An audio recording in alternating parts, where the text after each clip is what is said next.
কলকাতা হাইকোর্টে কি বলবো, হাইকোর্টের নিচে মসজিদ আছে, मैं সার্ভে करना चाहता हूं, তোড়ো আর নিচে দেখো। কথাটা বুঝতে পারেন? ইনশাআল্লাহ আপনারা দোয়া রাখবেন, আমি নিয়ত করেছি, খালি আপনারা সাপোর্ট করলেই হবে। আমি আপনাদের সাপোর্ট চাই, পশ্চিম বাংলার যুবকদের আর মুসলমানদের।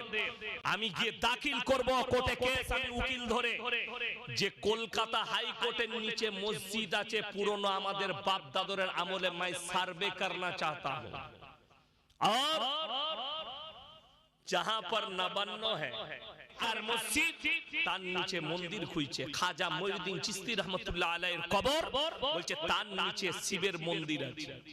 बड़ो दुख लगे। सरकार को सोचना चाहिए, जो आग लगाने के काम कर रहा है, सुन लीजिए, आग पानी से बुझता है, आग से नहीं। अगर आग लगाओगे तो सिर्फ हम नहीं जलेंगे, आग में पूरे हिंदुस्तान जलेगा।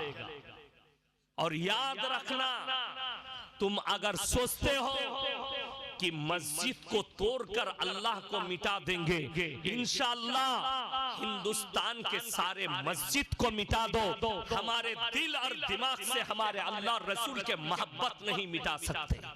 সকলে জোরে বলুন ইনশাআল্লাহ। মানে দলের মিটিং, আমি কারোর নাম নেব না। আজকে অমুক দল ডেকেছে, অমুক মৌলবি ডেকেছে, কালকে অমুক মৌলবি ডেকেছে।